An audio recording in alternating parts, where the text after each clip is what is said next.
الحمد للہ وحدہ والصلاة والسلام علی من لا نبی بعدہ وعلی آلہ واصحابہ اجمعین اما بعد فاعوذ باللہ من الشیطان الرجیم بسم اللہ الرحمن الرحیم انا انزلناہ فی لیلۃ مبارکہ فیہا یفرق کل امر حکیم بسم اللہ الرحمن الرحیم رب اشرح لی صدری ویسر لی امری وحلل عقدۃ من لسانی یفقہوا قولی۔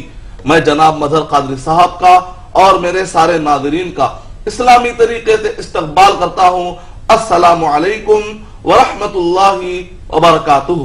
وعلیکم السلام ورحمۃ اللہ۔ اگر آپ قرآن مجید کا مطالعہ کریں گے تو اللہ سبحانہ وتعالیٰ نے تقدیر کے بارے میں ارشاد فرمایا ہے۔ سورہ فرقان سورہ نمبر 25 کی آیت نمبر 1 اور 2 فقدرہ تقدیرا۔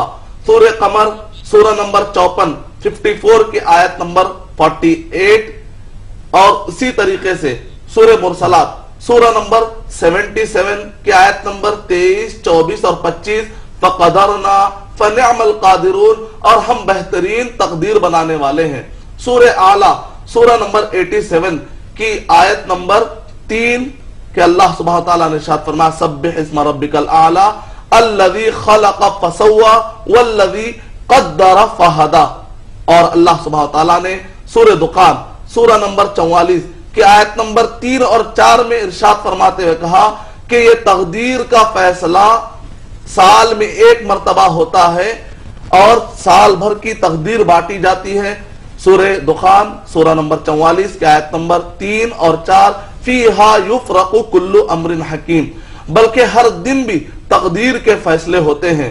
سورہ رحمان سورہ نمبر 55 کی آیت نمبر 29 میں اللہ سبحانہ وتعالیٰ نے تقدیر کے بارے میں ارشاد فرمایا، اور تقدیر کی اس رات کو لیلۃ القدر کہا گیا ہے۔ سورہ نمبر 97 مکمل سورت ہی سورۃ القدر یعنی تقدیر سے متعلق ایک مکمل سورت ہے۔ اور اسی طرح احادیث میں اگر آپ پڑھیں گے صحیح بخاری جلد نمبر 8 اور حدیث نمبر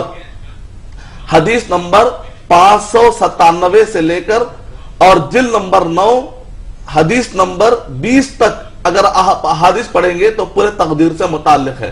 تو انشاءاللہ آج ہم قرآن اور صحیح احادیث کی روشنی میں تقدیر سے متعلق اور خاص طور سے شب قدر سے اس کا کیا رشتہ ہے ہم جاننے کی کوشش کریں گے۔ شکریہ محترم۔